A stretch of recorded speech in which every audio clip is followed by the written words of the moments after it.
Okay. Thank you, Andy. Thank you so much. Welcome to all leaders and my heartily welcome అండి అందరికీ. So కొన్ని విషయాలు already మీరు వినుంటా మళ్ళీ వినండి, లేదు కొత్తగా వింటున్నారంటే హ్యాపీ, రెండోసారి వింటే ఇంకొంచెం హ్యాపీ. మీకు కూడా చెప్పడానికి వస్తుంది. ఎప్పుడు కూడా ఏదో చెప్తున్నారు నేను వింటున్నాను అని మైండ్ సెట్ లో ఉండద్దు. ఆ ఎక్కడైనా మనం ముందుకు వెళ్ళాలంటే ఒకటి లెర్నింగ్ అండ్ అండర్స్టాండింగ్, ఈ రెండు చాలా మంచి వర్డ్స్ అండి. లెర్న్ చేయడం, దాన్ని అర్థం చేసుకోవడం, అది కొంతమందితో పంచుతే అప్పుడు అది నెట్వర్క్ అనేది తయారవుతుంది, అక్కడ అభివృద్ధి అనేది స్టార్ట్ అవుతుంది. సో అందుకనే లెర్న్ అనేది ఒకసారి అవ్వదు కాబట్టి 1కి 4, 1కి 10 సార్లు వినడం వల్ల మనం లెర్న్ చేయగలుగుతాం. మనం లెర్న్ చేసేది అండర్స్టాండింగ్ అవుతుంది. ఎప్పుడైతే మనం నేర్చుకొని అర్థం చేసుకున్నామో ఇంకొంతమందికి నేర్పించి అర్థం చేయించడానికి మనకి హెల్ప్ అవుతుంది. ఈ క్రమంలో నేను ఇక్కడ ఒక స్లైడ్ చూపిస్తున్నాను. The starting point for every journey is knowledge. If you have the knowledge about the path on which you have traveled, then the journey is going to be easy and more successful. ఎప్పుడైనా life లో ఏ ప్రయాణంలో అయినా knowledge అనేది చాలా important. Knowledge ఆ రంగంలో మనకు ఉంటే మన జర్నీ చాలా సాఫీగా ఉంటుంది అండ్ మోర్ సక్సెస్ఫుల్ అవడానికి అవకాశం ఉంటుంది. ఇది మన బాలి గారు చెప్పిన మాట. మీరు చూడండి, ఇక్కడ రోడ్డు ఉంది, సైకిల్ వేసుకుంటూ చక్కగా అలా వెళ్ళిపోతే అక్కడ సక్సెస్ దొరికిపోద్ది అనుకుంటాం. మన ప్లానింగ్ అలాగ ఉంటుంది. ఏముంది, ఇలా చేస్తాను, ఇది అయిపోద్ది, ఇప్పుడు ఇది చేసేస్తాను, నెక్స్ట్ జాబ్ చదివించుకుంటున్నాను, చదువుతా నాకు జాబ్ వచ్చేస్తుంది, జాబ్ వచ్చేసిన తర్వాత నాకు ఇంత జీతం వస్తుంది, జీతం వచ్చిన తర్వాత నేను ఇల్లు కట్టించుకుంటాను, కారు కొనుక్కుంటాను, ఓ సూపర్ లైఫ్ అనుకుంటాం. మనం అలా అనుకుంటాం మన ప్లానింగ్. బట్ రియాలిటీ అలా లేదు. కింద చూడండి, రియాలిటీ అనేది ఎలాగుందో చూడండి. రియాలిటీ ఎన్నో అబ్స్ట్రగుల్స్ ఉంటుంది, ఒడిదుడుకులు ఉంటుంది, అప్ అండ్ డౌన్స్ ఉంటుంది, ఎన్నో కష్ట నష్టాలు ఉంటాయి, అవమానాలు ఉంటాయి. అవన్నీ దాటిన తర్వాతే చివరిగా మనకి సక్సెస్ అనేది దొరుకుతుంది. దట్స్ ద మోస్ట్ ఇంపార్టెంట్ మాట. ఈరోజు ఒక 4 విషయాల గురించి మాట్లాడదాం. What is the health supplements, what is the direct selling company, అలాగే ఏం చెప్తుంది ప్రపంచ WHO ఏం చెప్తున్నారు, ప్రపంచ ఆరోగ్య సంస్థ ఏం చెప్తున్నారు, సో వాట్ ఈస్ ద ఆయుర్వేదం, ఆయుర్వేదం అంటే ఏంటి. ఇది మనం ఒక 4 టాపిక్ గురించి మాట్లాడుకుందామండి ఈరోజు. సో అసలు ఆరోగ్యం అంటే ఏమిటి అన్న విషయం మీద WHO ఇచ్చినటువంటి ఒక డెఫినేషన్ ఏంటి అంటే, మన ఫిజికల్ గా, మెంటల్ గా, సామాజిక స్పృహను కలిగి ఉండడం, దాన్ని ఆరోగ్యం అని నేను చెప్పట్లేదండి, ప్రపంచ ఆరోగ్యం కేంద్ర సంస్థ చెప్తుంది, WHO చెప్తున్నారు. సో ఇక నేను ఏం చెప్పినా ఇవన్నీ WHO ఏం చెప్తున్నారో ఫస్ట్ దాని గురించి డిస్కస్ చేస్తున్నాను నేను. సో మనకి అసలు రోగాలు ఎందుకు వస్తున్నాయి, అసలు రోగాలు ఎన్ని రకాలు, దానికి కారణాలు ఏంటి, ఇది మనం మాట్లాడుకుందాము. అసలు ఆరోగ్యం గురించి, రోగాలు అసలు ఎందుకు వస్తున్నాయి, అనారోగ్యాలు 3 రకాలుగా ఉంటాయండి. 3 రకాలుగా ఉంటుంది. అంటే ఒకటి బరువు, ఎత్తు, వయస్సు రిలేటెడ్ సమస్యలు, హార్మోనింగ్ ఇన్బ్యాలెన్సింగ్ సమస్యలు, నాన్ కమ్యూనికబుల్ డిసీజెస్ అంటే అంటువ్యాధులు కానటువంటివి. ఇలాగ ఈ 3 రకాలుగా వ్యాధులు ఉంటాయి. మీరు మన యొక్క ప్రజల్లో మీరు మార్కెట్లో ఎవరిని కదిలించినా వాళ్ళు చెప్పే సమస్య ఈ 3 ఎక్కడో దగ్గరికి వెళ్తుంది. ఒకటి బరువు, ఎత్తు, వయసుకి సంబంధించిన ప్రాబ్లమ్స్ లోకి వెళ్ళొచ్చు, అంటే హార్మోనల్ ఇన్బ్యాలెన్సింగ్ వల్ల వచ్చే సమస్యలోకి వెళ్తారు వాళ్ళు చెప్పిన సమస్య. అలాగే నాన్ కమ్యూనికబుల్ డిసీజెస్ అంటే గుండె వ్యాధులు, కిడ్నీ, లివరు, ఇలాగ అవన్నీ ఏవైతుంటే అంటువ్యాధులు కానటువంటి రోగాలు, అలా ఈ 3 రకాల్లోకి వెళ్తుంటది. అంటే మనకి 3 రకాల అనారోగ్య సమస్యలు ఉన్నాయని నేను చెప్పట్లేదండి, WHO చెప్తున్నారు. ఇవన్నీ ఎందుకు వస్తున్నాయి అని WHO చెప్తున్నారు. ఎందుకు వస్తున్నాయని చెప్తే వాళ్ళు ఏం చెప్తున్నారంటే, ఇవన్నీ ఒక న్యూట్రిషన్ లోపం వల్ల వస్తుంది అని చెప్తున్నారు. న్యూట్రిషన్ పరంగా మనకి అంటే ఇప్పుడు న్యూట్రిషన్ లోపం వల్ల వ్యాధులు వస్తున్నాయి.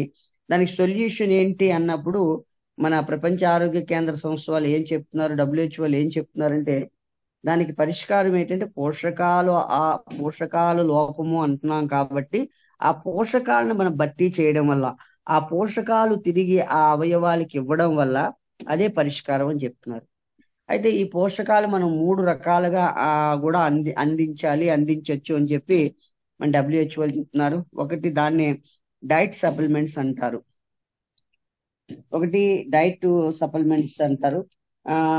డైట్ సప్లిమెంట్స్ అంటే ఏంటంటే మనకు ఉన్నటువంటి క్యాప్సూల్ ఫామ్ లో ఉంటాయి, టాబ్లెట్ ఫామ్ లో ఉంటుంది.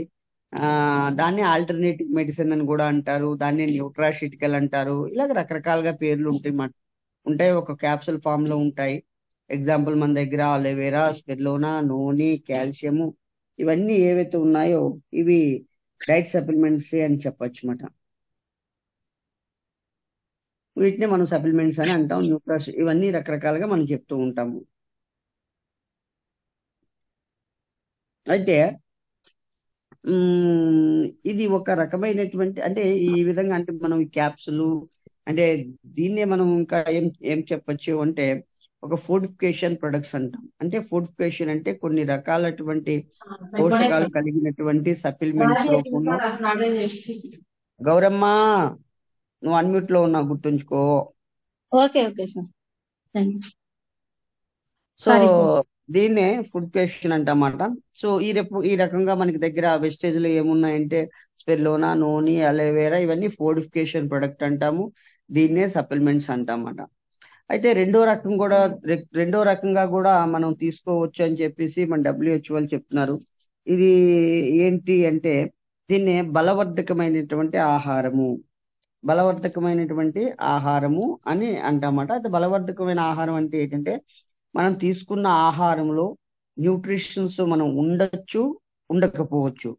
అంటే మనం తయారు చేసే విధానంలో కావచ్చు, పండించే విధానంలో కావచ్చు, ఆ పోషకాలు ఉండొచ్చు, లేదంటే కొట్టుకుపోవచ్చు, పోయి ఉంటుంది అన్నమాట ఆహారంలోని. అయితే ఈ యొక్క లోపాలు ఎప్పుడైతే న్యూట్రిషన్ అనేది లేదో అటువంటి ఫుడ్ తింటే ఉపయోగం లేదు. కాబట్టి మనం ఏం చేస్తుంటే మనం తీసుకున్న ఆహారంలోని ఒక న్యూట్రిషన్ జత చేయడం, కలపడము, బలవర్ధకము, ఫుడ్ ఫోర్టిఫికేషన్ అంటే కలపడము, బలవర్ధన చేయడము అంటే ఒక బలవర్ధమైన ఆహారాన్ని కలిపి జత చేయడము. దీన్నే ఇంగ్లీష్ లో మనం ఫుడ్ ఫోర్టిఫికేషన్ అంటామట. మొదటిది ఏంటి మనం అనుకున్నాం, సప్లిమెంట్స్ అనుకున్నాం. అంటే దాంట్లో స్పిరులినా, అలోవెరా, నూనె, సీబుక్తాను, కాల్షియము, ఇవన్నీ మనకు వస్తాయి అన్నమాట. రెండో విధంగా కూడా మనం తీసుకోవచ్చు. రెండో దశలో మనం ఏం చేయొచ్చు అంటే దాన్ని ఫుడ్ ఫోర్టిఫికేషన్, అంటే దీన్నే హెల్త్ ఫుడ్ అని మనం వెస్టేజ్ లో చెప్తాము. ఆ హెల్త్ ఫుడ్ లో మన దగ్గర ఏమున్నాయండి, బ్రేక్ఫాస్ట్ ఉంది, సెరల్ బ్రేక్ఫాస్ట్ ఉంది, తర్వాత ఇనివిగా ప్రోటీన్ పౌడర్ ఉంది, తర్వాత వచ్చేమో weight management products, coffee, tea, ఇలా చూసుకుంటే ఫ్రెష్ అప్ డ్రింక్, ఇలా ఎక్సెట్రా అని చెప్పొచ్చు. అంటే ఒక 3, 4, 5 రకాల ఇంటిగ్రేట్స్ తీసుకొని కలిపి ఒక హెల్త్ కేటగిరీలో మనకి అందిస్తున్నారు. అలాగే హెల్త్ కేటగిరీ ఫుడ్ లోని మన దగ్గర ఏముంది, వెస్టేజ్ లో చూసుకుంటే ఇవన్నిటితో పాటు వంట ఆయిల్ కూడా మనకి ఈ యొక్క కేటగిరీలోకి వస్తుంది అన్నమాట. హెల్త్ ఫుడ్ లోకే వస్తుంది మనకి కుకింగ్ ఆయిల్ కూడా. అందుకే మీరు ఎప్పుడైనా గమనించారో లేదో, కుకింగ్ ఆయిల్ బాటిల్ మీద +F అని ఉంటుంది. ప్లస్ ఉంది, మార్క్ ఉంది, F అని ఉంటుంది. అంటే ఆహార బలవర్ధకము చేసినటువంటి ఫుడ్. అంటే ఏదైతే ఆయిల్లో లేనటువంటి ఆ పోషక ఆహారం ఏదైతే ఉందో అది మనం ఏం చేసాము, బలవర్ధకం చేసాము, జత చేసాము, ఆయిల్లో కలిపాము. ఇలా బలవర్ధకం చేసినటువంటి ఫుడ్ తీసుకోవచ్చు అని మన WHO చెప్తుందన్నమాట. అయితే మూడో విధానం ఏం చెప్తుందంటే ఏంటి, ఇప్పుడు ఇవన్నీ క్యాప్సూల్ రూపంలోని, పౌడర్ రూపంలోని ఇలా తినడం అనేది కొంచెం ఇబ్బందిగా ఉంటుంది కదా. అలా కూడా తినొచ్చు, కలుపుకోవచ్చు, తినొచ్చు. అలా కాకుండా ఇంకేదో విధానం తీసుకొస్తే బాగుండు అని మన WHO వాళ్ళు ఆలోచించి ఏం చేసిందంటే దాన్ని ఏం చెప్తాంటే ఇవన్నీ కలిపి దీన్ని చేసిన ఫుడ్ ఫోర్టిఫికేషన్ అంటామాట. కలిపడము, జతపరచడం, బలవంతంగా అంటాం. ఇలా కాకుండా ఇంకేమైనా చేస్తే బాగుంటుందా, అలా ఎందుకు ఇలాగా అసలు మనం తీసుకోవాలి?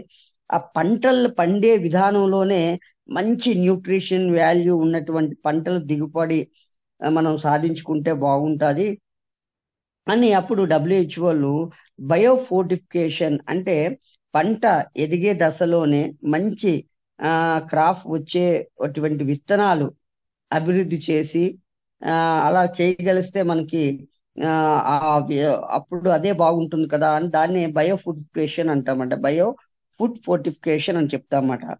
ఈ యొక్క క్రమంలోనే చూడండి, మనకి బయట పెద్ద పెద్ద జామ పళ్ళు, పెద్ద పెద్ద సీతాఫలాలు, మంచి న్యూట్రిషన్ వాల్యూ ఉన్నటువంటి రకరకాల ఆహార ఉత్పత్తులు, black rice, yellow rice, green rice, red rice, ఇవన్నీ ఏంటంటే బయో ఫుడ్ ఫోర్టిఫికేషన్ ద్వారా సాకారమైనటువంటి ప్రొడక్ట్స్ అన్నమాట.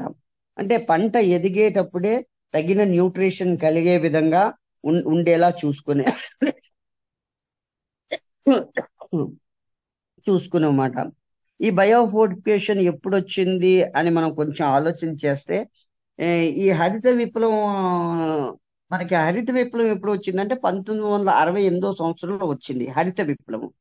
ఈ హరిత విప్లవం తర్వాత మనకు వచ్చింది బయో రివల్యూషన్ వచ్చింది. దాన్ని బయోఫోర్టిఫికేషన్ అని చెప్తామంట. బయో రెవల్యూషన్ లోనే మనకి బయోఫోర్టిఫికేషన్ పుట్టింది. ఈ హరిత విప్లవం 1968లో వచ్చింది. ఎందుకు వచ్చింది అంటే, జనాలు పెరుగుతున్న సందర్భంలో జనాలకి కావలసినటువంటి సరిపడినటువంటి, అంటే సరిపోవట్లేదు ఆహారము, ఒక సరిపడిన ఆహారం అందించాలి అంటే ఇది చాలా ఆ మంచిగా మనకి సపోర్ట్ అయింది. అలాగే మనకి డబ్ల్యూహెచ్ఓలు ఇది సాకారం చేశారు, స్టార్ట్ చేశారు. ఇది దిగుబడులు ఇచ్చేటువంటి మంచి మంచి దిగుబడులు ఇచ్చేటువంటి విత్తనాలు కానీ ఇక్కడ అది ఉండేలా చేశారు. 45 రోజులకి 2-3 నెలల్లోనే పంటలు వచ్చేసే విధంగా మంచి అవన్నీ త్వరగా ఫుడ్, అంటే ఎక్కువ పంట దిగుబడి అయ్యే విధంగా ఈ యొక్క గ్రీన్ రెవల్యూషన్, అదే హరిత విప్లవంలో సాకారం జరిగింది, సాధించారు. కానీ అందులో ఒకటి మిస్ అయిపోయింది. ఏంటంటే, అంటే మానవ శరీరానికి కావాల్సిన న్యూట్రిషన్స్ వాళ్ళు యాడ్ చేయడం అనేది మిస్ అయిపోయింది. దీని కారణంగా వరల్డ్లో రకరకాల అనారోగ్య సమస్యలు పెరిగిపోతున్నాయి, ఇబ్బందులవి ఎదురవుతున్నాయి. దీన్ని గమనించిన తర్వాత పంట పండేటప్పుడే భూసారాన్ని పెంచి పొల్యూషన్ తట్టుకొని అధిక దిగుబడులు వచ్చే విధంగానే ఈ బయోఫోర్టిఫికేషన్ ఉత్పత్తులు అనేది స్టార్ట్ అయ్యిందన్నమాట. ఇక ఈ బయోఫోర్టిఫికేషన్ రెవల్యూషన్ లో మనకి ఈ ఫోర్టిఫికేషన్ మీద దృష్టి పెట్టారు. అంటే పంట పండేటప్పుడే నేల యొక్క సారాన్ని పెంచుతూ వాతావరణ కాలుష్యాన్ని తట్టుకొని మొక్కలు నిలబడేటువంటి ఆ భూమికి కావాల్సిన సత్తువు నుంచి ఆ బయో ప్రొడక్ట్స్ ను తీసుకురావడం జరిగింది. దీనినే మనం బయోఫోర్టిఫికేషన్ ప్రొడక్ట్స్ అని కూడా చెప్తామన్నమాట. ఈ క్రమంలో బయోఫోర్టిఫికేషన్ ఉత్పత్తులు బయట మార్కెట్లో కూడా ఉన్నాయి. బయోఫోర్టిఫికేషన్ ప్రొడక్ట్స్ తినండి. ఈ విధంగా మన దాన్నే మనం ఏం చెప్తామంటే organic products, inorganic products, natural, ఇలా ఎవరికి తోచిన విధంగా వాళ్ళు చెప్తూ ఉంటారు. కెమికల్ ఫ్రీ ప్రొడక్ట్స్ అండి ఇలా చెప్తూ ఉంటారు. కానీ వచ్చినట్టు చెప్పినట్టు విధానం ఏంటంటే, ఈ భావనను మనం అర్థం చేసుకోవాలన్నమాట. అంటే పౌష్టిక ఆహారం లోపం వల్ల మనకి చాలా ఇబ్బందులు వస్తున్నాయి, సమస్యలు వస్తున్నాయి. ఆ విధంగా ఎలాంటి సమస్యలు వస్తున్నాయి అని గమనిస్తే మనం ఎత్తు, బరువు, వయస్సు రిలేటెడ్ సమస్యలు, అలాగే హార్మోనింగ్ ఇన్బ్యాలెన్సింగ్ సమస్యలు, అలాగే నాన్ కమ్యూనికబుల్ డిసీజ్ అంటే అంటువ్యాధులు కానిటువంటి గుండె, కిడ్నీ, లివర్ సమస్యలు ఇలాంటివి వస్తుంటాయి. ఈ సమస్యలకి ఎందుకు వస్తున్నాయి అని మనం డబ్ల్యూహెచ్ఓలు, వరల్డ్ ప్రపంచ ఆరోగ్య కేంద్ర సంస్థ వాళ్ళు ఒక ఆలోచన చేస్తే, వాళ్ళు సర్వే చేస్తే పౌష్టిక ఆహార లోపం వల్ల ఇలాంటి సమస్యలు వస్తున్నాయనే ప్రశ్న దొరికింది. ఆ ప్రశ్నకు సమాధానంగా ఏంటంటే, పౌష్టిక ఆహారం లోపం వల్ల వస్తుంది కాబట్టి దాన్ని ఏం చేయాలంటే ఆ పౌష్టిక ఆహారాన్ని ఇవ్వడం వల్ల ఆ సమస్యకు పరిష్కారం దొరుకుతుంది అని చెప్పేసి చెప్పడం జరిగింది. ఈ విధంగా మనం ఈ పౌష్టిక ఆహారం ఇచ్చే ప్రాసెస్ లో ఏమేమి ఇవ్వచ్చు అంటే 3 రకాలుగా ఇవ్వచ్చు. ఒకటి డైట్ సప్లిమెంట్స్ లేదా ఆల్టర్నేటివ్ మెడిసిన్ ద్వారా దాన్నే మనం సప్లిమెంట్స్ అని కూడా అంటాం, ద్వారా ఇవ్వడం వల్ల తగ్గించుకోవచ్చు. అలాగే ఫుడ్ ఫోర్టిఫికేషన్ చేసినటువంటి ఆహారం అంటే బలవర్ధకం చేసినటువంటి, అంటే కొన్ని రకాల ఇంటిగ్రేట్స్ కలిపి ఆహారంలోనే కలిపి, అంటే ప్రోటీన్ పౌడర్ ఇలాగ అందులోనే కలిపేసి ఆ విధంగా ఈ యొక్క పోషకాలను ఇవ్వచ్చు. అలాగా దాంతో పాటు మన ఆహారం పండే క్రమంలోనే ఎక్కువ న్యూట్రిషన్స్ కలిగేటువంటి ఆహారాన్ని అందించే విధంగా బయోఫోర్టిఫికేషన్ అనే ద్వారా అలాంటి ఉత్పత్తులు అభివృద్ధి చేయడం వల్ల కూడా మనం తీసుకోవచ్చు. అలాంటి ఆహారం కూడా తీసుకోవచ్చు. ఆ న్యూట్రిషన్ యొక్క లోపాన్ని భర్తీ చేసేసి ఆరోగ్యాన్ని కాపాడుకోవచ్చు అని ఇది ఎవరండి, నేను చెప్పట్లేదండి, ప్రపంచ ఆరోగ్య కేంద్ర సంస్థ చెప్తుంది. అయితే ఈ డబ్ల్యూహెచ్ఓ ఎప్పుడు పుట్టిందంటే 1948 సంవత్సరంలో స్థాపించబడింది. అందులో మంచి ఆరోగ్య నిపుణులు, వైద్యులు, సైంటిస్టులు, వాళ్ళందరూ మంచి మంచి వాళ్ళు ఉన్నారు. మంచి మంచి విషయాలు చెప్పారు. వాళ్ళకి నిజంగా ధన్యవాదాలు, వాళ్ళకి హ్యాట్స్ అప్ అని చెప్పొచ్చు. అయితే ఈ ప్రకారంగా ఈ క్రమంగా చూసుకుంటే అసలు ఆయుర్వేదం అంటే ఏంటి, అసలు ఆయుర్వేదం ఏం చెప్తుంది, ఇది మనం మాట్లాడుకుంటే 5000 సంవత్సరాల చరిత్ర కలిగింది ఆయుర్వేదం. అంటే ఇక్కడ చెప్పాలంటే డబ్ల్యూహెచ్ఓ కంట, అంటే ప్రపంచ ఆరోగ్య కేంద్ర సంస్థ కంట ముందు పుట్టింది ఆయుర్వేదము. సో ఆ, అంటే ఆయుర్వేదం అంటే ఏంటి అంటే ఇది ఒక వైద్య విధానము కాదు. ఆయుర్వేదం అనేది ఒక వైద్య విధానము కాదు. ఆయుర్వేదం అనేది ఒక పరిపూర్ణమైనటువంటి జీవన విధానము. మనిషి యొక్క జీవన విధానం ఎలా ఉండాలి అని తెలియచెప్పేది. అంటే ఎప్పుడు తినాలి, వేదం అంటే తెలియని విషయాలు తెలియచెప్పేది. ఎలా తినాలి, ఎప్పుడు తినాలి, ఎలా నమలాలి, ఎలా మింగాలి, ఎలా పడుకోవాలి, ఎటు పడుకోవాలి, ఎలా లేవాలి, ఎలా కూర్చోవాలి, ఎలా మన యొక్క జీవన విధానం, మన నడక, నడవడి, పిన్ టు పిన్ అన్ని విధాలుగా ఎలాగైతే వివరంగా చెప్పేదే ఆయుర్వేదము. అంటే ఆయుష్ ప్లస్ వేదము, ఆయుర్వేదము. ఆయుష్ ప్లస్ వేదము, ఆయుర్వేదము. ఈ ఆయుర్వేదం మనకి అంటే ఆయుష్ అంటే మన ఆయుష్ను పెంచుకునేది, తెలియని విషయాలు తెలియచెప్పేది వేదం. ఆయుష్ ప్లస్ వేదము, ఆయుర్వేదము. అంటే ఆయుష్ని ఏ విధంగా పెంచుకోవాలి, తెలియని విషయాల్ని తెలియజెప్పే దాన్నే వేదము అంటారు, ఆయుర్వేదము. ఈ ఆయుర్వేదము ఏం చెప్తుంది అంటే ఆరోగ్య సమస్యల గురించి ఎందుకు వస్తున్నాయి అంటే మన జీవన విధానం గురించి, మన జీవన విధానంలో నడక, నడవడి గురించి ఇవన్నీ తెలియజెప్తుంది.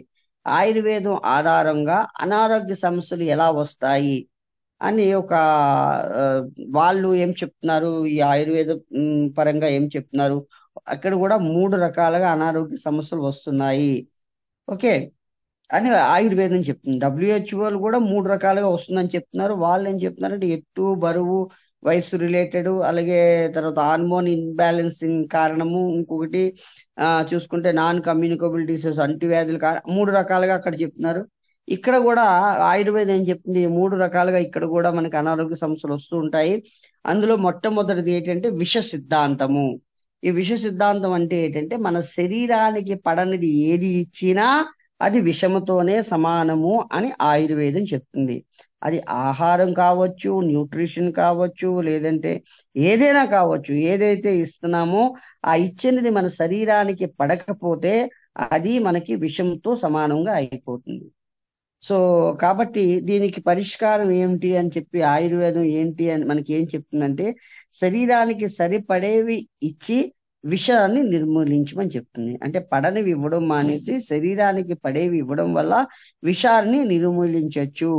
రెండవది ఏ విధంగా మనకు శరీర సమస్యలు వస్తూ ఉంటాయంటే రకరకాలుగా మనం ఇది ఈ ఈ వంటకాలు అవి చేయడం వల్ల, వంటకాలు తినడం వల్ల, రకరకాల ప్రయోగాలు చేయడం వల్ల ఇలా సమస్యలు వస్తున్నాయి. అయితే మొదటిది విష సిద్ధాంతము. అంటే శరీరానికి పడినది ఏమి ఇచ్చినా అది విషంగా మారిపోతుంది. రెండోది ఏం చెప్తుందంటే రెండోది ఏ రకంగా మనకి వ్యాధులు వస్తున్నాయంటే క్రిమి సిద్ధాంతము. అంటే క్రిముల ద్వారా వచ్చే సమస్యలు. ఎలాంటి క్రిములు అంటే మనకి క్రిముల్లో 2 రకాలు ఉంటాయి. ఒకటి కంటికి కనిపించే ఉంటాయి, ఇంకోటి కంటికి కనిపించని ఉంటాయి. కంటికి కనిపించేవేంటి, పాము, తేలు, బల్లులు, ఎలక, పిల్లులు ఏవైతే ఉన్నాయో ఇవన్నీ ఒక కంటికి కనిపిస్తూ ఉంటాయి. మరి కంటికి కనబడినవి ఏంటి అని చూస్తే నీటిలో ఉండేవి, గాలిలో ఉండేవి, ఓకే. అంటే అవి ఎలా ఏ రూపంలో ఉంటాయంటే ఒక క్రిములు, ఒక వైరస్, బ్యాక్టీరియా, ఇలాగా వీటి వల్ల కూడా కొన్ని, అంటే ఈ మధ్య మనకు కరోనా వచ్చింది. కరోనా అనేది ఒక వైరస్. అంటే ఇది దేనికి సంబంధించిందంటే ఒక ఇది క్రిమి సిద్ధాంతం నుంచి వచ్చినటువంటిది అనమాట.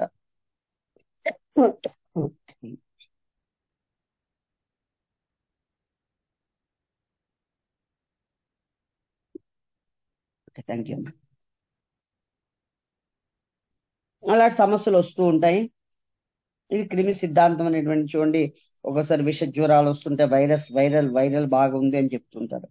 ఇవన్నీ అలాగా సమస్యలు, దీన్ని క్రిమి సిద్ధాంతం కింద వస్తుంది. ఇక మూడో సమస్య ఏంటి, అది ఎలా వస్తుంది శరీరంలోకి ఏంటి అని చూసుకుంటే మనందరి శరీరంలోని, అంటే ప్రతి ఒక్క మీలోని నాలోని ఇక్కడ వింటున్న ప్రపంచంలో ఉన్న ప్రతి ఒక్కరి శరీరంలోని వాతము, పిత్తము, కఫ దోషాలు ఉంటాయి. అవి అందరిలోనూ ఉంటాయి. ఈ ఒక్క వ్యక్తిలో కూడా లేదు అని చెప్పడానికి లేదు, అందరిలోనే ఉంటాయి. కొంతమందిలో 30% కఫం ఉంటే, కొంతమందిలో పిత్తం 30% ఉంటే, మిగిలిన 40% వాతం ఉండొచ్చు. అంటే ఇవి పర్సెంటేజ్లు మారుతూ ఉంటాయి అన్నమాట. కఫం అనేది నా బాడీలో ఎక్కువ ఉందంటే నాకు కఫ దోషం ఉన్నట్టు, అది 60% ఉంటే ఒక ఒక పద్ధతిలో, ఒక క్రమంలో, ఒక పర్సంటేజ్ ప్రకారంగా ఉండాలి. ఆ పర్సంటేజ్ ఎప్పుడైతే ఇన్బ్యాలెన్సింగ్ అయిపోతుందో ఆ దోషం రూపంలో మనకు కనిపిస్తుంది అన్నమాట. ఈ వాతము కఫ దోషాలు అంటారు అన్నమాట. అంటే ఈ పర్సంటేజ్లు మారుతూ ఉంటాయి, అందరిలో ఒకలాగా ఉందో అందులో కొందరిలో ఒకలాగా కొందరాగా ఉంటుంది మరి. అది మారుతూ ఉంటుంది. అది ఎప్పుడైతే ఇన్బ్యాలెన్సింగ్ అయిపోతుందో దానికి సంబంధించిన ఆ సమస్య వస్తుందో అదే మనకి అనారోగ్య సమస్య అని చెప్పవచ్చు. ఓకే. అలాగని మనకి ఎవరు చెప్తున్నారంటే ఆయుర్వేదం ఈ 3 రకాలుగా మనకి వస్తుంది. ఒకటి విష సిద్ధాంతానికి సంబంధించింది, 2 క్రిమి సిద్ధాంతానికి సంబంధించింది, మూడోది వాత కఫపిత దోషాలకి సంబంధించినటువంటి మనకి అనారోగ్యాలు వస్తాయని చెప్పేసి మనకి ఒక ఆయుర్వేదం చెప్తుంది. ఇవి ఎందుకు వస్తాయంటే మన ఆహారపు అలవాట్లు, అంటే మన నడక, నడబడి, అంటే ఇందాక మనం మాట్లాడుకున్నాము. ఆయుర్వేదం అనేది ఏంటంటే ఒక మెడిసిన్ కాదు, అది వైద్య విధానం కాదు, మన యొక్క జీవన శైలి. ఓకే. మనం ఏం చేస్తుంటాం చూడండి, పగలు పడుకుని పోతుంటాం, రాత్రి ఎక్కువ టైం తెలివేసుకుంటుంటాం. కానీ ఆయుర్వేదం ఏం చెప్తుందంటే ఏ టైంలో పడుకోవాలి, ఎప్పుడు తినాలి, ఏ కాలంలో ఏం తినాలి, ఇవన్నీ చెప్పేది ఆయుర్వేదం. కానీ మనం పగలు పడుకుని పోతుంటాం, రాత్రి పనులు చేస్తుంటాం. ఇలా మనకి ఒక అనారోగ్య సమస్యలు 3 రకాలుగా వస్తాయని చెప్పేసి ఆయుర్వేదం అనేది మనకి తెలియజేస్తుందన్నమాట. మరి దీనికి పరిష్కారం ఏమిటి అన్నప్పుడు ఆయుర్వేదం చెప్పే పరిష్కారం ఏమిటి అంటే మనకి మొదటిది విష సిద్ధాంతం. అంటే శరీరానికి పడనిది ఏది ఇచ్చినా అది విషం అయిపోతుంది కాబట్టి మనం దానికి ఏం చేయాలంటే పడేవి ఇవ్వాలి. అంటే దానికి మెయిన్ కారణం ఏంటంటే యూట్యూబుల్లోని టీవీల్లోని వచ్చే వంటలు చూపిస్తుంటారు. ఆ వంటక విధానాలు ఎలాగుంటాయంటే ఆ పనికిమాలిన వంటకాలు అన్ని పెడుతుంటారు. ఈ వంటకాలు చేయండి, ఆ వంటకాలు తిను, మా వంటకం తినండి, ఇలా ట్రై చేయండి, ఒక లైక్ చేయండి, షేర్ చేయండి, సబ్స్క్రైబ్ చేయండి అని రకరకాల ఛానల్లోని వాటిలో పెడుతుంటారు. కానీ మా ఆయుర్వేదం సిద్ధాంతం ప్రకారంగా ఏం చెప్తుంది, ఏ కాలంకు తగ్గ ఆహారాన్ని తినాలి అని చెప్తుందన్నమాట. మనం ఏం చేస్తున్నాము, అమ్మమ్మ చెప్పిందని ఒక అమ్మాయో, అబ్బాయో, ఒక ఆంటీయో, ఒక అమ్మాయి ఎవరో ఒకరు వచ్చేసి ఇగోండి ఈ బజ్జీ ఇలా చేయండి, ఉడియాలు ఇలా పెట్టండి, ఈ చికెన్ ఇలా వండండి, ఇంత మసాలా చేస్తా, అబ్బో భలే ఉంటది, ఒకసారి ట్రై చేయండి, ఒకసారి టేస్ట్ చేయండి, సబ్స్క్రైబ్ చేయండి అని ఇప్పుడు ఏమైపోయింది, మనం శీతాకాలంలో ఏదైతే తినకూడదో ఆ శీతాకాలంలో అది తింటున్నాం. అంటే ఏ కాలంలో ఏది తినకూడదో ఆ కాలంలో దానికి వ్యతిరేకంగా తింటున్నాము. మరి మనకి చాలా ఇబ్బందులు వచ్చాయి. ఎందుకంటే ఛానల్ వాళ్ళకి ఏం పని పాట లేదు, అలా రకరకాల వంటకాలని, రకరకాల విధానాలని మనం నేర్పిస్తున్నారు. మనం రకరకాల ఛానల్ చూస్తున్నాం, మనం కూడా దానికి ఎడిటే చేయడం, అది తినడం అది చేస్తున్నాము. అయితే ఇలా మనకి ఎందుకంటే చూడండి, వాళ్ళు తయారు చేసే వాటిలో ఎక్కువ వచ్చేమో పిజ్జాలు అంటారు, బర్గర్లు అంటారు, రకరకాల మైదా, రకరకాల అన్నీ మనకి పనికిమాలినవన్నీ కలపడం వల్ల శరీరానికి అది సరిపోదు. వాటి వల్ల మనకి అనారోగ్య సమస్యలు వస్తూ ఉంటాయి. మన శరీరానికి అలాగే మనకి సరిపడినటువంటి సౌందర్య సాధనాలు, అంటే దాన్ని పచ్చి తెలుగులో చెప్పాలంటే లేపనాలు, అంటే పై పూతగా ఉపయోగించేవి దాన్ని లేపనాలు. దాన్ని మనం ఫెయిర్నెస్ క్రీమ్ అని, క్లెంజర్ అని, టోనర్ అని, మాయిశ్చరైజర్, ఎక్సెట్రా ఇవన్నీ ఏంటంటే బయట మనం చూసుకుంటే చీప్ క్వాలిటీ మెటీరియల్ ను ఉపయోగిస్తారు. అవి ఏమైతే దాంట్లో మనకి దానివల్ల మన శరీరానికి హాని చేసేటువంటి కెమికల్స్ అన్ని యూజ్ చేస్తారు. అంటే మనకి అవన్నీ మనకు తెలీదు. మనం ఏం చూస్తామంటే వాసన చూస్తాము, లేదంటే దానికి రంగు చూస్తాము, అబ్బబ్బబ్బా సూపర్ గా ఉంది అంటాము. దాని లోపల ఏమున్నా మనకు అనవసరం. అది శరీరాన్ని హాని చేస్తుందని అనవసరం. దాన్ని మన ఆపము. ఆ వాసనలు ఆ రుచులకి మనం దానికి అలవాటు పడిపోతాం. దానివల్ల మనకి అనారోగ్య అనారోగ్య సమస్యలు వస్తున్నాయి. ఎందుకంటే దానిలో ఉన్నటువంటి అన్వాంటింగ్ మెటీరియల్ వలన మనకి ఎన్నో సమస్యలు వస్తాయి. అది మనం అర్థం చేసుకోవాలి. ఒక మంచి క్వాలిటీ ఆఫ్ ప్రొడక్ట్ మనం వాడడం నేర్చుకోవాలి. అంటే ఇప్పుడు ఉపయోగించే వస్తువుల్లో లేదంటే మనం తీసుకున్న ఆహారపు పదార్థాల్లోని ఏ వస్తువులైనా కావచ్చు. ఈ క్రమంలో మనకి వెస్టేజ్ లో మంచి నాణ్యమైనగా దొరికే ప్రొడక్ట్స్ గురించి మనం అందుకే వెస్టేజ్ గురించి మాట్లాడుతూ ఉంటామట. ఓకే. అందులో మనకి డైట్ సప్లిమెంట్స్ దొరుకుతాయి. అంటే పౌష్టిక ఆహారాన్ని భర్తీ చేయడానికి కావాల్సినటువంటి డైట్ సప్లిమెంట్స్ మనకి దొరుకుతుంది. తర్వాత చూసుకుంటే అది దాని ఫుడ్ ఫోర్టిఫికేషన్. రెండోది అంటే ఆహార బలవర్ధకాన్ని చేసి ఉపయోగించేటువంటి హెల్త్ ఫుడ్ ఐటమ్స్ దొరుకుతున్నాయి మనకి. మూడోది మనం మాట్లాడుకుంటే బయో ఫోర్టిఫికేషన్ ప్రొడక్ట్స్. అంటే మూడోది అగ్రికల్చర్ బయో ఫోర్టిఫికేషన్ కావాల్సినటువంటి ప్రొడక్ట్స్ కూడా మనకు దొరుకుతాయి, శరీరానికి హాని చేయనటువంటివి. ఆ, ఓకే. అంటే పర్సనల్ కేరు, హోమ్ కేరు, అలాగే మన శరీరానికి అంటే చర్మానికి హాని చేయని ప్రొడక్ట్స్ కూడా మనకి వెస్టేజ్ లో దొరుకుతున్నాయి. ఓకే. ఇది మనకి ఇలా చెప్పడం జరుగుతుందన్నమాట.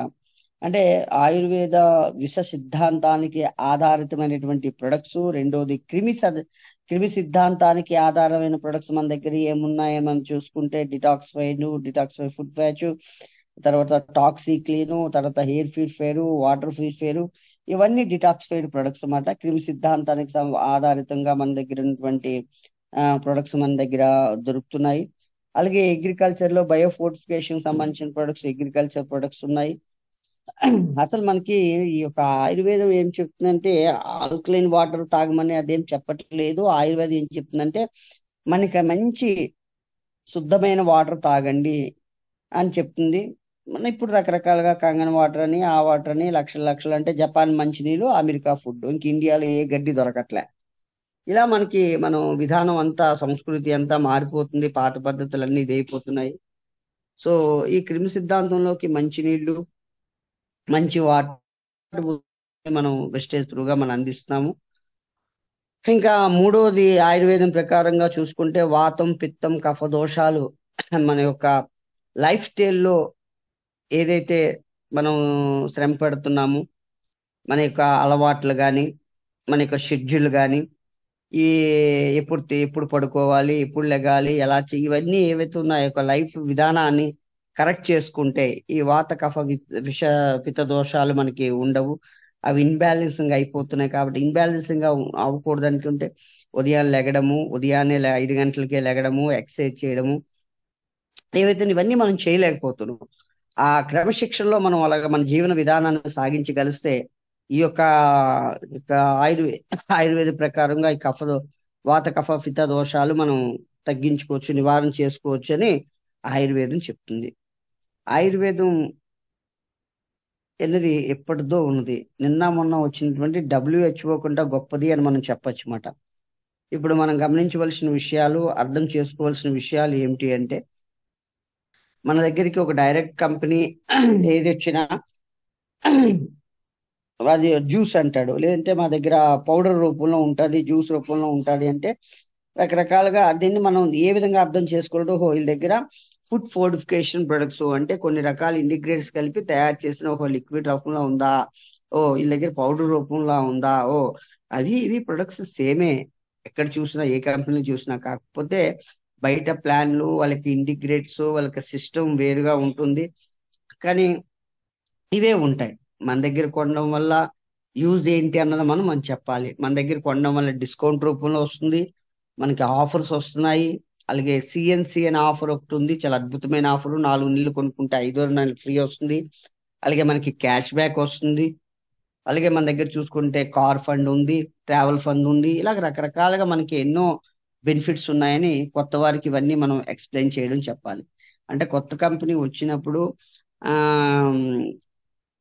మనది గొప్ప, మాది వెస్టేజ్ అండి, మాది గొప్ప, మనం అంటాం వాళ్ళది గొప్ప అంటారు. అలాగే మనం అనుకోకూడదు. ఎవరి ప్రొడక్ట్ వాళ్ళకే గొప్ప. ఏ కంపెనీ అయితే నా కంపెనీ బెస్ట్ అలాగంటారు. అంటే ఎవరు టీం తయారు చేసుకోగలిస్తే, ఎవరైతే ఎక్కువ మందికి ఆ యొక్క ఇన్ఫర్మేషన్ ఇచ్చి, అంటే ఏ కంపెనీ అయినా ఆ కంపెనీ యొక్క బెస్ట్ వాటికి ఉండేటువంటి ఫిలాసఫీ కానీ మార్కెటింగ్ ప్లాన్ బట్టి ఆధారం ఉంటుంది. ఏ కంపెనీని ప్రమోట్ చేస్తే ఆ కంపెనీ లాభపడుతుంది, ఆ డిస్ట్రిబ్యూటర్ లాభపడతారు. మార్కెట్ ప్లాన్ ఆధారంగా, శ్రమ ఆధారంగా ఎంత కష్టపడుతుంటే అంత ఆ లాభపడుతున్నాము అని మనం చూసుకోవాలి. అంటే నేను ఇక్కడ ఇందులో ఇంత కష్టపడుతున్నా, నేను ఎంత లాభపడుతున్నాను, ఇది మనం చూసుకోవాలి. ఇక్కడ ఈ క్రమంలో చూసుకుంటే కంపెనీలు 3 రకాలుగా ఉంటాయి. దీన్ని మనం అర్థం చేసుకోవాలి. ఎవరికైనా ఈ సబ్జెక్ట్ మీకు చెప్పండి, వాళ్ళు ఫిదా అవుతారు, మీతో స్టార్ట్ చేస్తారు. కంపెనీలు 3 రకాలుగా ఉంటాయి. కంపెనీకి లాభం లాభం మనకి లాభం వస్తుంటది, కంపెనీకి నష్టం వస్తుంటది. అది నడుస్తుందా? నడదు. మన కళ్ళెదురుగా వచ్చిపోతున్న చాలా కంపెనీలు. అంటే వాళ్ళు ఏం చేస్తున్నారు, కంపెనీకి లాభం ఉండదు, మనకి లాభం చూపిస్తుంటారు. అంటే కంపెనీకి ఎదుగుదల గురించి వాళ్ళు వచ్చిన పర్సన్ కి వాళ్ళు ఏదో రకరకాలుగా ఆఫర్లు ఇచ్చేసి, లేదంటే బెంచ్ కార్లు ఇచ్చేసి, లేదంటే జాగ్వార్ కార్లు ఇచ్చేసి, ఓ నెల రోజుల్లోనే మా దగ్గరికి కారు వచ్చేస్తుంది, లేదంటే అల్లది వచ్చేస్తుంది, ఇల్లు ఇది వచ్చేస్తుంది అని చెప్పేసి మనకి లాభాన్ని ఇచ్చేస్తారు. ఆ కంపెనీ లాభం తీసుకోలేకపోతే ఆ కంపెనీలు ఎగిరిపోతూ ఉంటాయి. పేర్లు అనవసరం కానీ మన కంపెనీ నుంచే పక్కకి వెళ్ళిపోయి పెట్టి ఆ కంపెనీ అదే చేశారు, ఈ రోజు ఆ కంపెనీ అనేది లేదు, నిలిచోబడి. కొన్ని సందర్భాల్లో కంపెనీకి లాభం వస్తుంటది, మనకి మాత్రం ఆ లాభం నష్టం వస్తూ ఉంటది. అలాంటివి నడుస్తాయంటే అది కూడా నడదు. కొన్నాళ్ళ వరకు జనాలు అలా పెరుగుతూ ఉంటారు, ఏదో ఒక రోజు అది కూడా మాయమైపోతుంది. మనము అండ్ కంపెనీ రెండూ లాభపడతాయి, అయితే అది మాత్రం ఖచ్చితంగా నడుస్తుంది. అలాంటి గ్రేట్ కంపెనీ మనకి లాభం కల్పిస్తుంది, కంపెనీ కూడా లాభం పొందుతుంది. అలాంటి కంపెనీ మన వెస్టేజ్. అందుకు మనం వెస్టేజ్ చేయాలని మీరు ఎవరికైనా సజెస్ట్ చేసొచ్చు. If you want to do business in this particular network marketing company, first you must verify the marketing plan. Plan ఆధారితంగానే మనకి ఎదుగుదల ఉంటుంది, మన సక్సెస్ ఉంటుంది. నేనేం చెయ్యాలి, నాకెంత ఇస్తారు, ఎంత బిజినెస్ జరిగితే ఎంత వస్తుంది, ఈ క్యాలిక్యులేషన్స్ ని మనం అర్థం చేసుకుంటే ఆ కంపెనీలో మనం వర్క్ చేయొచ్చు. మనకి అన్ని విధాలుగా ద గ్రేట్ కంపెనీ, బాగా సపోర్ట్ చేస్తున్న కంపెనీ మన వెస్టేజ్. కాబట్టి చక్కగా ఇందులో మనం అభివృద్ధి సాధించవచ్చు, ముందుకు వెళ్ళొచ్చు. ఈ క్రమంలో మనం చక్కగా సక్సెస్ కావచ్చు అన్నమాట. ఇది ఈరోజు మనం మాట్లాడుకున్నటువంటి కొన్ని వివరాలు. సో అందరికీ ఇది అర్థమయ్యింది అనుకుంటున్నాను.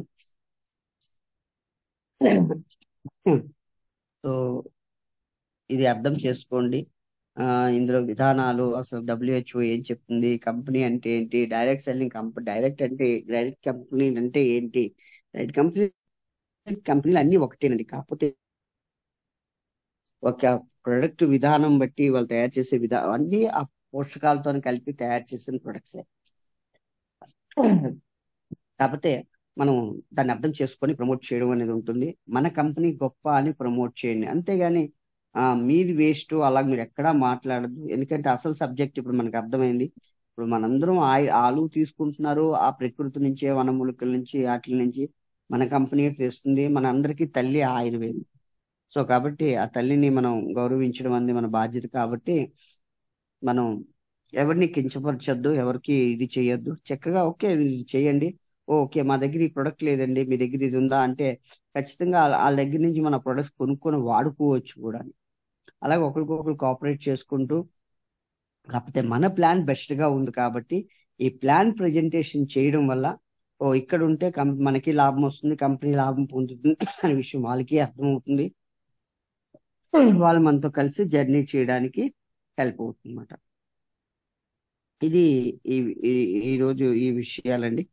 సో అర్థమైంది అనుకుంటున్నాను. గౌరమ్మ, ఇవి సరిపోతుందమ్మా విషయం? ఇంకా okay okay sir. Okay okay okay, thank you sir. అది రేపు మీటింగ్ గురించి కొంచెం మాట్లాడండి సార్.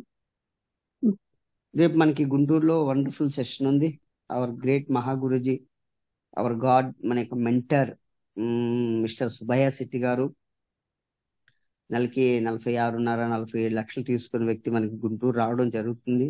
అలాగే one of the our great, మీ అందరికీ మెంటర్ అని చెప్పొచ్చు, నాకు నా పార్ట్నరు మిస్టర్ శ్రీనివాస్ గారు, ప్రొడక్ట్ కింగ్. మన శ్రీనివాస్ గారు కార్ అనేది కొనుక్కున్నారు. ఆ కారు ఓపెనింగ్ కి సుబ్బయ్య శెట్టి గారి చేతుల మీద ఓపెనింగ్ గ్రాండ్ గా ఓపెన్ చేయబడుతుంది. సో మీ అందరూ వచ్చి శ్రీను సార్ని ఆస్వాదించండి. ఎందుకంటే శ్రీను సార్ ఆ కారును చూస్తే మీకు ఒక బలమైనటువంటి నమ్మకం వస్తుంది. ఓ ఒకటి కాదు రెండు కాదు, ఇలాగ అందరూ కార్లు కొంటున్నారు, ఇందులో మంచిగా లైఫ్ స్టైల్ మార్చుకుంటున్నారు అనక నేను కూడా ఏదో ఒక రోజు నా లైఫ్ స్టైల్ కూడా మార్చుకుంటాను, నేను కూడా అలా కారులో నేను కూడా నాకంటూ ఒక కారు కొనుక్కొని డ్రైవ్ చేస్తాను అని ఒక ఆత్మవిశ్వాసం మనకు కలుగుతుంది. ధైర్యం ఎప్పుడు ఎప్పుడు వస్తుందంటే మనకు మనగా రాదండి. మనం ఎదుటి వ్యక్తిలో ఎప్పుడైతే చూస్తామో అప్పుడు మనకు ఆ ధైర్యం అనేది వస్తుంది అనమాట. అందుకనే మనం ఖచ్చితంగా మీటింగ్స్ రావడం వల్ల మనకు ధైర్యం అనేది వస్తుంది. మనం కూడా అలా ఆ యొక్క అడుగులు వేసుకుంటూ ఆ సక్సెస్ ఆ విజయం మనం కూడా సాధించడానికి 100% అవకాశం ఉంటుంది. అందుకే నేను ఎప్పుడు చెప్తూ ఉంటాను, మనం ఎవరితో ఉంటే వాళ్ళలాగే తయారవుతాము. కానీ ఎక్కువ శాతం మన దురదృష్టం మనం చేస్తున్న జాబులు కావచ్చు, మనం చేస్తున్న పనులు కావచ్చు, మన చుట్టుపక్కల ఉన్న అసోసియేషన్ కావచ్చు, అదంతా వాళ్ళంటే పేదరికమైన ఆలోచనలు, పేదరికమైన పద్ధతులు, పేదరికమైన అలవాట్లు, పేదరికమైన ఇష్టాలు, పేదరికమైనటువంటి వార్తలు, పేదరికమైనటువంటి ఏమంటారు దాన్ని వీడియోలు, పేదరికమైనటువంటి సీరియళ్ళు, పేదరికం ఇవే మన చుట్టూ ఉంటున్నాము. వాళ్ళందరూ ఎలా చేస్తున్నారు, ఏం చేస్తున్నారో మనం అదే మ్యాక్సిమం అదే చేస్తామండి. మనందరం అదే చేస్తున్నాం. అదే కదా మన పేదరికంకు మెయిన్ కారణము. అసోసియేషన్ చేంజ్ చేయండి, ఆలోచన చేంజ్ చేయండి. సక్సెస్ అయిన జీవితాలు నేను హీరో ఫ్రమ్ జీరో అని చెప్పేసి అది చేస్తుంటానంటే ఒక జీరో టు హీరో అని చెప్పేసి దాన్ని అలా కూడా చెప్పొచ్చు. ఒక జీరో నుంచి హీరోకి వెళ్ళాలి అంటే మనకు మనం తయారు చేసుకోవాలండి. ఎవరెవరైతే జీరో, అందరూ జీరోలు అనేది, చిరంజీవిని చూడండి, అమితాబ్ బచ్చన్ చూడండి, సచిన్ టెండూల్కర్ చూడండి, విశ్వనాథ్ ఆనందం చూడండి, అబ్దుల్ కలాం గారిని చూడండి, మోడీ గారిని చూడండి, అంబానీని చూడండి, పెట్రోల్ బంక్ లో పెట్రోల్ కొట్టుకుండేవారు. మీరు ఏ ఒక్క పర్సన్ చూడండి, ఈ రోజు టాప్ సక్సెస్ అని చెప్తున్నాం కదా, ప్రపంచంలో చాలా టాప్ రండి అని చెప్తున్నాం కదా, అలాంటి ఏ పర్సన్ అయినా చూడండి, వాళ్ళందరూ ఒకప్పుడు జీరోలే. వాళ్ళు జీరో నుండి హీరో అయ్యారు. మనము జీరోయే. హీరో అవ్వకూడదని రూల్ ఏమీ లేదు. మనం కూడా హీరో అవ్వచ్చు, మీరు నమ్మాలంతే. నేను హీరో అవుతాను, నేను ఆ కారు కొంటాను, నేను ఆ జీవితాన్ని మార్చుకుంటాను అని మీరు ఎప్పుడైతే నమ్ముతారో మీరు అవుతారు అనమాట. అందుకని చాలా ఇంపార్టెంట్, మనకు మనం నమ్మడం అనేది చాలా ఇంపార్టెంట్. ఆ ధైర్యము నమ్మకం ఎప్పుడు వస్తుందంటే ఎప్పుడైతే ఇలా శ్రీను సార్ లాంటి వ్యక్తులు, శ్రీను సారు కారు కొన్నారు, ఓ సారు సూపరు, ఇప్పుడు మనం కూడా అలాంటి కారు పర్చేజ్ చేయొచ్చు అని మీకు ఒక ధైర్యం, ఒక నమ్మకం అనేది అక్కడికి రావడం వల్ల కలుగుతుంది. సో వీళ్ళందరూ ఏం చేశారంటే సార్కి ఈ రోజు వెంటనే కారు వచ్చలేదు, ఈ రోజే ఇప్పుడు సార్ చెక్ 2.5-3 లక్షల నుంచి మించి తీసుకుంటున్నారంటే ఈ రోజుకి జరగలేదు. దాన్ని తయారు చేసుకున్నాడు అతను. ఈ జీరో నుంచి హీరోలు ఎవరైతే అయ్యారో వీళ్ళందరూ ఏం చేశారంటే తను తయారు చేసుకున్నారు. తను సక్సెస్ అవ్వడానికి ఏం కావాలి దానంతటిని అతను తయారు తయారు చేసుకున్న వ్యక్తులు అన్నమాట వీళ్ళందరూని. కాబట్టి వాళ్ళు ఇదంతా ఈరోజు ఒక జీరో నుంచి కూడా ఈరోజు వాళ్ళు హీరోలు అండి అవ్వడం జరిగింది. దానికి సంబంధించిన సబ్జెక్ట్ మన దగ్గర ఉంది, ఇప్పుడు నేను చెయ్యలేండి, చెప్తున్నాను.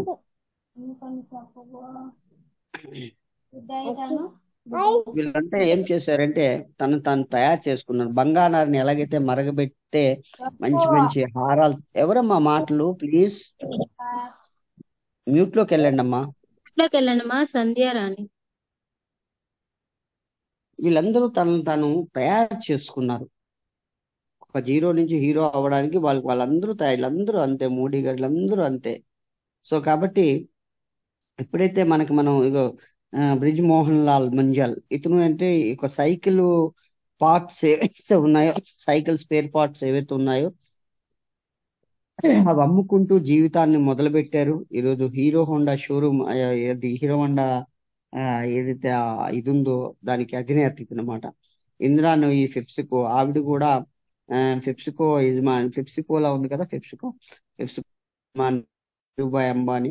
వీరందరూ ఏం చేశారంటే శిఖాకో శర్మ ఆవిడ కూడా ఒక జీరోయే, యాక్సిస్ బ్యాంక్ అధినేత. అలాగే నందన్ నీల్కని అతను కూడా చైర్మన్ ఆఫ్ ది ఇన్ఫోసిస్ కి చైర్మన్ అతను కూడా జీరోయే. దిలీప్ సాంఘవి ఇతను ముఖేష్ అంబానీ కంట ఒకానొక సందర్భంలో డబ్బు ఎక్కువ సంపాదించారు. ఆ సంవత్సరం అతను రికార్డ్ బ్రేక్ చేశారు ముఖేష్ అంబానీది. అలాగే Harish Mariwala, founder of the Marico industry అంటే ఈ కొబ్బరి నూనె డబ్బా, పారాషూట్ కొబ్బరి నూనె డబ్బా, ఇంకా రకరకాల ప్రొడక్ట్స్ అలా అన్నీ ఉన్నాయి. అతను కూడా ఒకప్పుడు జీరోయే. సునీల్ భరత్ మిట్టల్, ఇతను కూడా ఎయిర్టెల్ ఓనరు. ఇతను కూడా ఆ టెలిఫోన్ ఇన్స్ట్రుమెంట్స్ అవి సైకిల్ మీద అమ్ముకుంటూ దాని జీవితాన్ని ప్రారంభించారు. సచిన్ టెండూల్కర్, బాలీవుడ్ కా బాద్షా, వీళ్ళందరూ జీరోలే. మన యొక్క బాలి గారు వెస్టేజ్ స్టార్ట్ చేసినప్పుడు వాళ్ళ మొత్తం డబ్బులన్నీ పెట్టేశారు. ఇంకా అప్పుడు డెవలప్ కాలేదు వెస్టేజ్. అలాంటి మూమెంట్ లో వాళ్ళ మదర్ చనిపోతే ఆ కార్యక్రమం చేయడానికి డబ్బు లేదు అంటే అప్పుడు ఒకప్పుడు అతను కూడా జీరోయే. సిద్ధార్థ్ సింగ్ ఒకప్పుడు జీరోయే, ఇప్పుడు చూస్తే హీరో. సుబ్బయ్య గారు ఒకప్పుడు జీరో, ఇప్పుడు హీరో. వీళ్ళందరూ చూసారంటే వీళ్ళందరూ జీరో నుంచి హీరో అవ్వాలి, వెళ్ళాలి అని పట్టుబడి పట్టారు. గెలవడానికి తనను తయారు చేసుకున్నారు కాబట్టి ఈ రోజు అంతా హీరో అయ్యారు. మీరు ఒక రఫ్ డైమండ్ గా ఉండిపోతారా, హీరో డైమండ్ గా తయారవుతారో చూడండి. ఈ డైమండ్ అనేది రాక్ డైమండ్ నుంచే తీస్తారు. ఈ రాక్ డైమండ్ కి విలువ ఉండదు, బొగ్గు గనుల నుంచే తీస్తారు.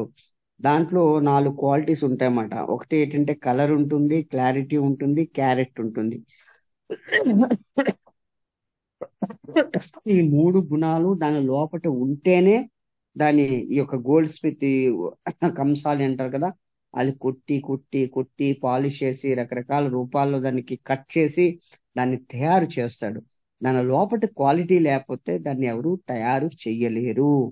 అలాగే మనిషి అన్న వ్యక్తిలో కూడా నేను అవ్వాలి, నేను సాధించాలి, ఇది చెయ్యాలి అని ఒక మీలో ఉన్నటువంటి ఆ యొక్క క్యారెక్టర్ లేకపోతే, ఆ క్యారెక్టరిస్టిక్స్ లేకపోతే మనం ఎంత ముందుకు చూసినా మనం వెళ్ళడానికి అవ్వదండి. మన లోపట ఉందో లేదో మనకు మనం చెక్ చేసుకోవాలి. కాబట్టి ఆ క్వాలిటీ ఉన్న వ్యక్తులనే మీరు పట్టుకోండి. ఆ క్వాలిటీ ఉన్న వ్యక్తులతో మీరు మాట్లాడండి. ఆ క్వాలిటీ ఉన్నటువంటి వ్యక్తులతోనే మనకి ప్రయాణం అవుతుంది. ఎవరితో పడితే వాళ్ళతో అవ్వదు. ఎందుకంటే డబ్బు అందరికీ ఫిట్ కాదు, డబ్బు అందరికీ సెట్ కాదు. కేవలం కొంతమందికి అవుతుంది. మీరు యొక్క ఆ విధానాన్ని మీరు అర్థం చేసుకొని అలాంటి వ్యక్తులు మీరు చేయండి. గురువుల పట్ల మీకు నేర్పించే వ్యక్తుల పట్ల మీరు చాలా ఆ ఇది ఏమంటారు దాన్ని, కృతజ్ఞతా భావాన్ని కలిగి ఉండండి. ఎవరిని విమర్శించొద్దు, ఎవరిని కించపరచొద్దు. చక్కగా మీరు అర్థం చేసుకోండి. ఆ నేను ఈ సందర్భంలో మీకు నేను ఒక ఆడియో వినిపిస్తాను. మా గురువు గారు పెట్టారు ఆ ఆడియో మీరు ఒకసారి వినండి. అది ఒక డాన్స్ సంబంధించిన ఒక టీచర్, ఒక మంచి వ్యక్తి, విజయవాడ అతనిది. అతను తన యొక్క వేదన తెలియజేశారు. ఒక ఆడియో ఖచ్చితంగా వినండి, మీకు ఉపయోగపడుతుంది. గౌరమ్మ వినిపిస్తుందో లేదో నాకు చెప్పమ్మా, నేను ఆన్ చేస్తాను. ఒక వినిపించకపోతే నాకు చెప్పు, ఓకేనా? Okay sir. 14 ఏళ్ళ అబ్బాయి ఉదయాన్నే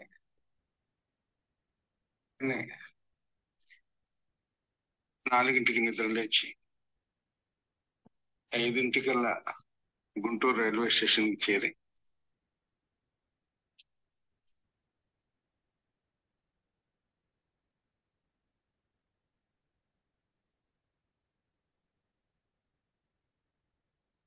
ఓకే, సౌండ్ పోయింది సార్. ఓకే, పెడుతున్నాను. గుంటూరు ఓకే. రైల్వే స్టేషన్ కి చేరి అక్కడి నుంచి గోల్కొండ ఎక్స్ప్రెస్ లో విజయవాడ చేరి విజయవాడ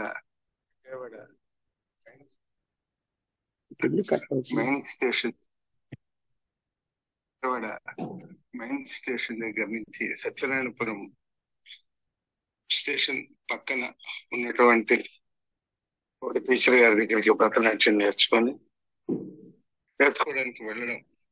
వెళ్ళి అక్కడ కేవలం ఒక 5 నిమిషాలు పాఠం చెప్పించుకొని మళ్ళీ తిరిగి సత్యనారాయణపురం రైల్వే స్టేషన్ కి వచ్చేసి అక్కడి నుంచి బందర్ నుంచి వచ్చినటువంటి ట్రైన్ లో తిరిగి విజయవాడ మెయిన్ స్టేషన్ కి వచ్చి అక్కడి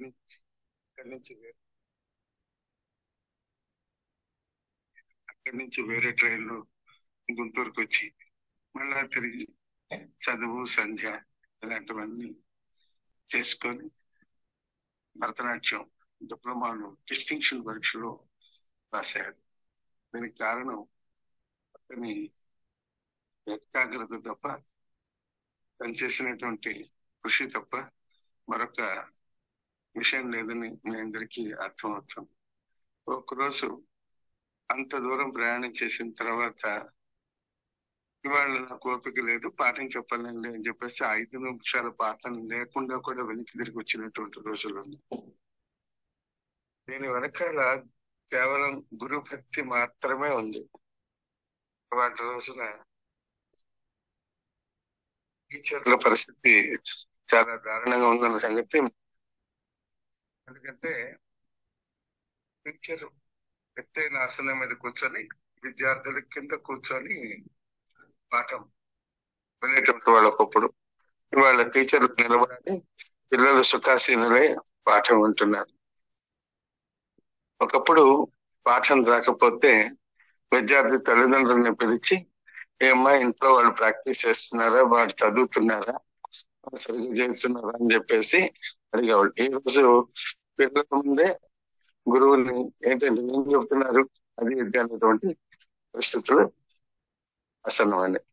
ఇందాక ఆ గుంటూరు నుంచి రైల్వే స్టేషన్ లో, గుంటూరు నుంచి విజయవాడ వెళ్ళి పాఠం నేర్చుకున్నటువంటి అబ్బాయిని నేను చిన్నప్పటి నుంచే దాని మీద డెడికేట్ చేశాను కాబట్టి జనరల్ ఎడ్యుకేషన్ కూడా ఏమాత్రం నిర్లక్ష్యం చేయకుండా ఎంఏ తెలుగులో బీకామ్ చదివి కేవలం స్వయం కృషితోటి ఎంఏ చదివి దాంట్లో ఎంఫిల్ చేసి కూచిపూడి నాట్యంలో ఎంఏ చేసి ఆ తర్వాత పిహెచ్డి చేసి ఆ తర్వాత పండిట్ ట్రైనింగ్ తీసుకొని 14 సంవత్సరాల పాటు తెలుగు పండిట్గా ఉద్యోగం చేసి దాన్ని వద్దనుకొని చెప్పేసి కేవలం నాట్యమే ఇది చేసుకొని ఒక 45 సంవత్సరాల విశ్రాంత నాట్యాచార్యుడిగా ఇప్పటిదాకా నేను ఉన్నాను. ఈ నాట్యం అనేటువంటిది కేవలం ఒక రోజు 2 రోజుల్లో వచ్చేటువంటిది కాదు. ఇది కొన్ని సంవత్సరాల పాటు, దాదాపుగా కనీసం ఒక 12 సంవత్సరాలు 15 సంవత్సరాలు, ఇంకా చెప్పాలంటే నా దగ్గర అచ్యుత మానస, ఒక విజయలక్ష్మి ఇలాంటి వాళ్ళు 30-35 సంవత్సరాల నుంచి నా దగ్గర పాఠం నేర్చుకుంటున్నారు, ఇంకా నేర్చుకుంటున్నారు, ఇప్పటికీ విజయించుతూ ఉన్నారు. మీరు ఈ విషయాన్ని ఇక్కడ ఈ సమూహం ఉన్నటువంటి పేరెంట్స్ అందరూ గమనించాలమ్మా. మీ అందరికి కూడా అది సూచన, హెచ్చరికో, ఇంకోటో దేనికైనా భావించడం నాకేం ఇబ్బంది లేదు. మీరు ఇచ్చేటువంటి 1000 రూపాయలు కోసం నేను ఇవాళ పాఠం చెప్పేటువంటి పరిస్థితుల్లో లేను. తెలిసినా తెలియకపోయినా, ఇది అతిశయం అనుకున్నా ఇంకోటి అనుకున్నా నాకు అభ్యంతరం లేదు.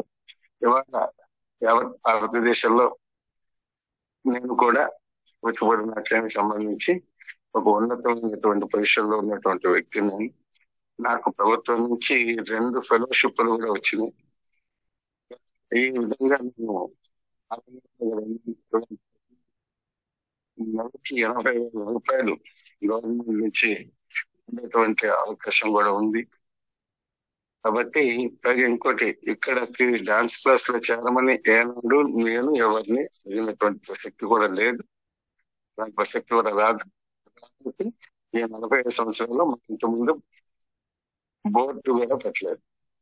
గమనించండి, ఇది ఏదో 1 రోజులోనూ 2 రోజుల్లోనూ వచ్చేటువంటి కోర్సు కాదు. అలాంటి అభిప్రాయం ఉన్నటువంటి సరిగా మంది ఇంకో విజ్ఞప్తి కూడా, పిల్లలకి ఇంట్రెస్ట్ లేకుండా కూడా ఈ డాన్స్ క్లాస్ లో చేర్పిస్తున్నారు. వేరే వాళ్ళకి ఇంట్రెస్ట్ ఉన్నటువంటి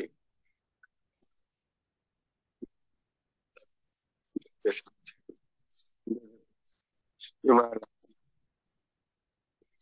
సార్ వాయిస్ బ్రేక్ అయిపోతుంది సార్.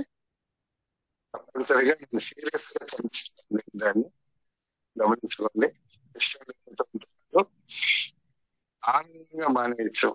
ఎటువంటి పరిస్థితుల్లో దీని గురించి నన్ను ప్రశ్నించడానికి వీలు లేదు. ఇది హుకుం కింద మీరు భావించినా కూడా నాకు ఎలాంటి అభ్యంతరం లేదు, ప్రశ్నించడానికి వీలు లేదు. గురువుని శిష్యులు నమ్మాలి, శిష్యుని గురువు నమ్మాలి.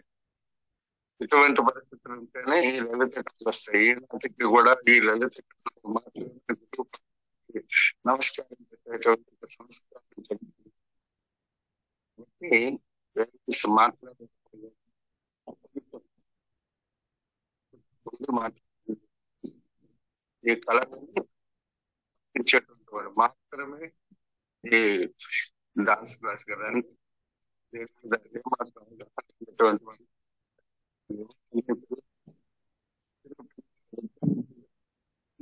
తెలుస్తున్నది. చేర్చిన మనసులు చూసినట్టుగా ఈ అమ్మాయికి మా అమ్మాయికి ఒక స్టెప్ వచ్చింది, ఆ పక్కన అమ్మాయికి 5 స్టెప్పులు వచ్చినాయి. వాళ్ళ వయసును బట్టి వాళ్ళ గ్రహింపుని బట్టి ఇలాంటివన్నీ వస్తుంటాయి. గమనించండి. పిల్లలకి మేము కొట్టడము తిట్టడము చేయడం వచ్చేంత మటుకు నిలబడి ప్రయత్నం చేయడానికి ప్రయత్నం చేస్తున్నాం. ఒక అమ్మాయి 20-30 స్టెప్పులు నేర్చుకుని కూడా 3వ స్టెప్ దగ్గర నుంచి మర్చిపోతే మళ్ళీ 3వ స్టెప్ దగ్గర నుంచి ఆ అమ్మాయి చేత ప్రాక్టీస్ చేయించడం జరుగుతుంది. గమనిస్తున్నాము. ఈ అనుభవం ఉపాధ్యాయుల దగ్గర హైలీ క్వాలిఫైడ్ ఉపాధ్యాయుల దగ్గర మీ పిల్లలు నేర్చుకుంటున్నారన్న సంగతి మీరు గమనించి మీరు అందరూ కూడా ప్రవర్తించవలసిందిగా కోరుతున్నాను. చెప్పండి కదా, ఇది కోరిక అనుకోవచ్చు, హెచ్చరిక అనుకోవచ్చు, ఎదిరింపు అనుకోవచ్చు. మరి గమనించండి. ఇష్టమైనటువంటి వాళ్ళు ఈ రోజు నుంచే మానేయచ్చు. సో ఈ డాన్స్ క్లాస్ సంబంధించిన ఒక మాస్టర్ మాట్లాడిన మాటలు మీకు ఇప్పుడు ఆడియో రూపంలో వినిపించడం జరిగింది. నిజం చెప్తున్నానండి, మనకి ఇంట్రెస్ట్ లేకపోతే అవదు. మనం అర్థం చేసుకోవాలి. ఇక్కడ మనం లెర్నింగ్ నేర్చుకునే విధానము, అండర్స్టాండింగ్, దాన్ని బట్టి లెర్నింగ్ అండ్ అండర్స్టాండింగ్ మధ్య మాత్రమే మనం ముందుకెళ్ళగలం. ఈ 2 విషయాలు లేకపోతే మనం ఏ రంగంలో కూడా ముందుకెళ్ళాం. ఇక్కడ డాన్స్ గురించే కాదు, మన బిజినెస్ గురించి కూడా మనం అన్వయించుకోవచ్చు ఈ మాటల్ని. సో దాన్ని జాగ్రత్తగా మనం చేసుకొని అందరం సక్సెస్ అవుదామండి. So thank you. ఈ రోజు ఈ అవకాశం ఇచ్చినటువంటి మన గౌరీ మేడం గారికి, ఎంటైర్ టీం అందరికి, అలాగే ఈ రోజు మీటింగ్ లో జాయిన్ అయిన ప్రతి ఒక్కరికి పేరు పేరున నేను కృతజ్ఞతలు తెలియజేసుకుంటూ సెలవు తీసుకుంటాను మీ అందరి నుంచి. నేను థ్యాంక్ యూ అండి. థ్యాంక్ యూ సో మచ్ అండి. విష్ యూ వెల్త్ అండి. Over to you Gouramma. Thank you so much sir. Thank you. మీకు ఎంత చెప్పినా తక్కువే సార్. ఎందుకంటే మేమందరం ఇలా ఉన్నామంటే అది గురువుల యొక్క దయ. అంటే మీరు స్టార్ట్ చేసిన ఈ యొక్క టీం నుంచి మేమందరం సక్సెస్ అయ్యి ఇంత పెద్ద సక్సెస్ తీసుకుంటున్నామంటే అది ఫస్ట్ మీరు వేసిన పునాదే. కాబట్టి సార్, మీరు చెప్పే సబ్జెక్ట్ ఏదైనా సరే అసలు ఇంకా ఏం లేదు, ఆ సబ్జెక్ట్ వింటే చాలు, ఇంకా రేపు వెళ్ళి వర్క్ చేసేద్దాం, స్టార్ట్ చేద్దాం అనిపిస్తుంది. అలాగా ఎవరైతే స్టూడెంట్ ఎలాగైతే టీచర్ స్టూడెంట్ కి ఎక్స్ప్లెయిన్ చేస్తారో అలా చేస్తారు. అలాగే ఇప్పుడు మీరు మాత్రం ఉదాహరణతో సహా మాకు చూపించారు sir. Thank you so much sir. మీరు చెప్పిన ఆయుర్వేదిక్ అంటే ఏంటి అనే సబ్జెక్ట్ కానీ, లేకపోతే ఎవరైనా 0 నుంచి హీరో వచ్చే సబ్జెక్ట్ కానీ, ఇప్పుడు ఏదైతే మాస్టర్ గారు స్టూడెంట్స్ కి భయం చెప్పకుండా నాట్యం నేర్చుకోవడం రాదు, ఎంత కష్టపడైనా చేసుకునే ఒక పద్ధతి, అంటే మన కష్టం మనతో ఉంటదని చెప్పే సబ్జెక్టులు సార్. మీరు చెప్పిన సబ్జెక్టులు అన్నిట్లో కూడా చాలా excellent sir. Thank you so much sir. Team నుంచి ఫీడ్బ్యాక్ తీసుకుందాం.